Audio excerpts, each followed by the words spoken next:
शहर के एक कोने में बसा था गुलमोहर विला। आलीशान बंगला, ऊंची दीवारें और बड़ा सा गार्डन जहां से गुजरते हुए भी एक अजीब सिहरन होती थी। ये बंगला शहर के मशहूर उद्योगपति विजय का था, जो अपनी पत्नी स्नेहा और बेटी रागिनी के साथ यहाँ रहते थे। बाहर से यह परिवार बहुत खुशहाल लगता था, लेकिन अंदर कुछ ऐसा था जिसे कोई नहीं जानता था। रात के करीब 12 बजे एक भयानक चीख गुलमोहर विला की खामोशी चीरती हुई गूंज उठी। पड़ोसियों ने घबराकर खिड़की से झांका। बंगले के अंदर बत्तियां जल चुकी थीं। लोग सहम गए, किसी का कलेजा कांप उठा, लेकिन अंदर जाने की हिम्मत किसी में नहीं हुई।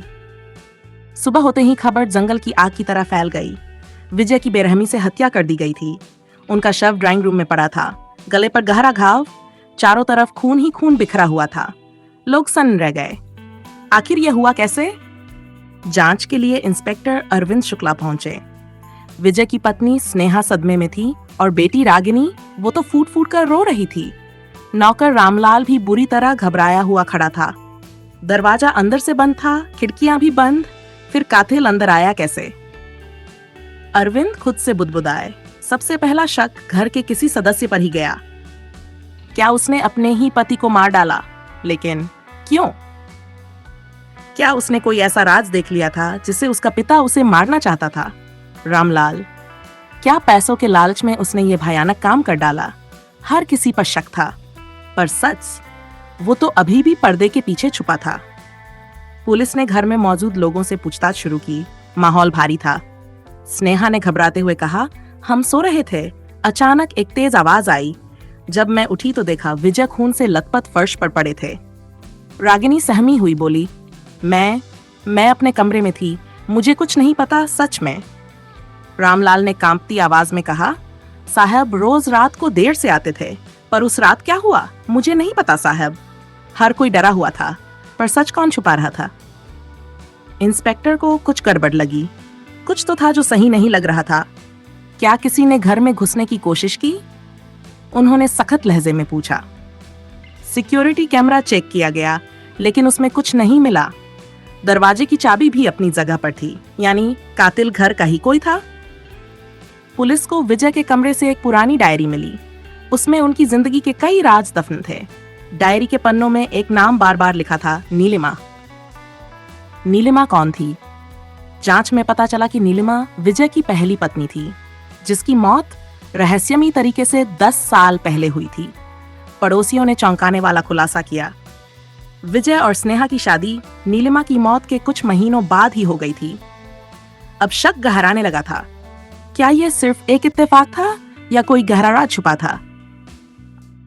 पुलिस ने जांच आगे बढ़ाई तो एक चौंकाने वाली सच्चाई सामने आई। विजय का अफेयर चल रहा था। स्नेहा को पहले से शक था, लेकिन वो चुप रही। एक दिन उसने विजय के मोबाइल में एक लड़की का मैसेज देखा। अब और इंतजार नहीं कर सकती, तुम कब फैसला लोगे? क्या स्नेहा का गुस्सा फूट पड़ा? क्या उसने विजय की हत्या कर दी, या फिर सच कुछ और ही था? लेकिन हत्या की रात पुलिस को एक और चौंकाने वाला सबूत मिला। घर की छत पर एक चाकू पड़ा था, जिस पर खून के धब्बे थे, और सबसे बड़ा झटका, चाकू के हैंडल पर किसी और के उंगलियों के निशान थे। तो फिर कातिल कौन था?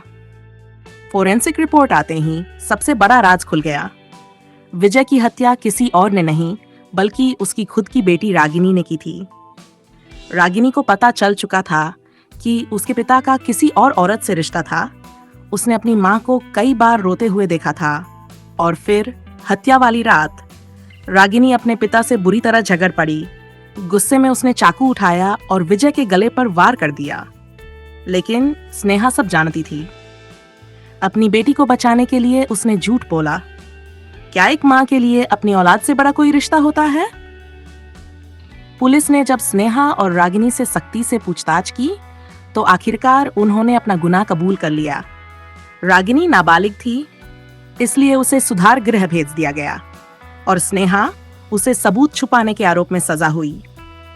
रामलाल निर्दोष निकला, लेकिन इस खौफनाक हादसे के बाद उसने गुलमोहर विला हमेशा के लिए छोड़ दिया। गुलमोहर विला अब भी वहीं खड़ा था, लेकिन उसकी दीवारों में वो चीखें आज भी गूंजती थीं। Thanks for watching. Please like, share, and subscribe to this channel.